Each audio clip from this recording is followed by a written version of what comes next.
ರಾಯರು ಅಷ್ಟು ಸುಲಭವಾಗಿ ಯಾರನ್ನು ಕೂಡ ತಮ್ಮ ಸನ್ನಿಧಾನಕ್ಕೆ ಕರೆಸ್ಕೊಳ್ಳೋದಿಲ್ಲ.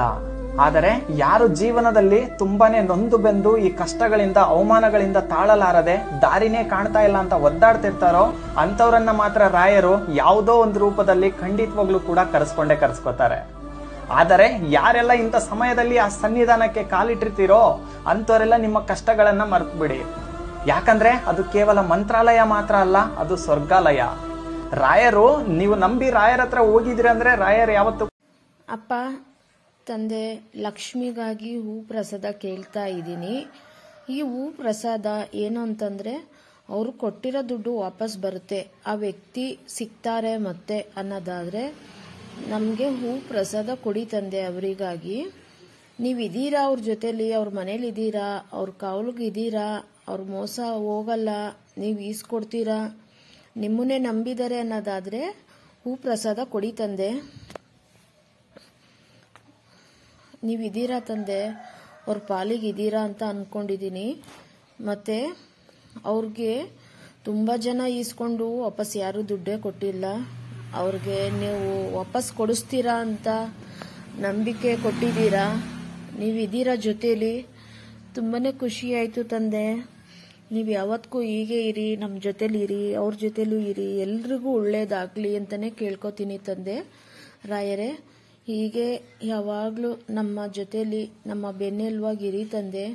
ನಮಗೆ ಮೋಸ ಅಧರ್ಮ ಬೇಡ, ಧರ್ಮದಿಂದ ನಡೆಯೋ ದಾರಿ ತೋರಿಸಿ, ಧರ್ಮದಿಂದ ಬದುಕೋ ದಾರಿ ತೋರಿಸಿ, ನಮಗೆ ಅಷ್ಟೇ ಸಾಕು, ಬೇರೆ ಏನು ಬೇಡ ತಂದೆ. ನಮಗೆ ಧರ್ಮದಿಂದ ಬದುಕೋ ದಾರಿ ಮಾತ್ರ ತೋರಿಸಿ ಅಷ್ಟೇ. ನಮಗೆ ಯಾವುದೇ ಅನ್ಯಾಯದಲ್ಲಿ ಹೋಗೋ ಅಂಥದ್ದು ಬೇಡ. ನಾವು ನಿಯತ್ತಿನಿಂದ ಮಾಡೋ ಕೆಲಸ, ನಿಯತ್ತಿನಿಂದ ತಿನ್ನೋ ಅನ್ನ ಮಾತ್ರ ನಮಗೆ ಮೈ ಹತ್ತುತ್ತೆ, ಅಷ್ಟೇ ಬಿಟ್ಟು ಬೇರೆ ಏನಿಲ್ಲ. ಎಷ್ಟೇ ಅನ್ಯಾಯದಿಂದ ಮಾಡಿದ್ರು ಅದ್ರ ಪ್ರತಿ ಕರ್ಮನ ನಾವೇ. ರಾಯರು ಅಷ್ಟು ಸುಲಭವಾಗಿ ಯಾರನ್ನು ಕೂಡ ತಮ್ಮ ಸನ್ನಿಧಾನಕ್ಕೆ ಕರೆಸ್ಕೊಳ್ಳೋದಿಲ್ಲ. ಆದರೆ ಯಾರು ಜೀವನದಲ್ಲಿ ತುಂಬಾನೇ ನೊಂದು ಬೆಂದು ಈ ಕಷ್ಟಗಳಿಂದ ಅವಮಾನಗಳಿಂದ ತಾಳಲಾರದೆ ದಾರಿನೇ ಕಾಣ್ತಾ ಇಲ್ಲ ಅಂತ ಒದ್ದಾಡ್ತಿರ್ತಾರೋ ಅಂತವ್ರನ್ನ ಮಾತ್ರ ರಾಯರು ಯಾವುದೋ ಒಂದು ರೂಪದಲ್ಲಿ ಖಂಡಿತವಾಗ್ಲೂ ಕೂಡ ಕರೆಸ್ಕೋತಾರೆ. ಆದರೆ ಯಾರೆಲ್ಲ ಇಂಥ ಸಮಯದಲ್ಲಿ ಆ ಸನ್ನಿಧಾನಕ್ಕೆ ಕಾಲಿಟ್ಟಿರ್ತೀರೋ ಅಂತವರೆಲ್ಲ ನಿಮ್ಮ ಕಷ್ಟಗಳನ್ನ ಮರೆತು ಬಿಡಿ. ಯಾಕಂದ್ರೆ ಅದು ಕೇವಲ ಮಂತ್ರಾಲಯ ಮಾತ್ರ ಅಲ್ಲ, ಅದು ಸ್ವರ್ಗಾಲಯ. ರಾಯರು, ನೀವು ನಂಬಿ ರಾಯರ ಹತ್ರ ಹೋಗಿದ್ರಿ ಅಂದ್ರೆ ರಾಯರು ಯಾವತ್ತು. ಒಮ್ಮೆ ಅನುಭವಕ್ಕೆ ಬಂದರೆ ಮಾತ್ರ ಗೊತ್ತಾಗುತ್ತೆ ರಾಘವೇಂದ್ರ ಸ್ವಾಮಿಗಳ ಪವಾಡ ಏನೆಂಬುದು, ತಪಾಶಕ್ತಿ ಎಂತಹುದೆಂಬುದು. ನಾವು ಭಕ್ತಿಯಿಂದ ನಮಿಸಬೇಕಷ್ಟೇ, ಉತ್ತಮ ಮಾರ್ಗದಲ್ಲಿ ನಡೆಯಬೇಕಷ್ಟೇ. ಉಳಿದಿದ್ದನ್ನ ರಾಯರೇ ಒಮ್ಮೆ ನೀವು ಕೊಟ್ರೇನೆ ದಾರಿ, ಕೊಟ್ರೇನೆ ಬರೋದಕ್ಕೆ ಸಾಧ್ಯ. ಎಲ್ರಿಗೂ ಒಳ್ಳೇದಾಗ್ಲಿ, ಎಲ್ಲರೂ ಮಂತ್ರಾಲಯಕ್ಕೆ ಹೋಗಿದ್ದು ಬರಲಿ ಅಂತಾನೆ ಕೇಳ್ಕೊತೀನಿ.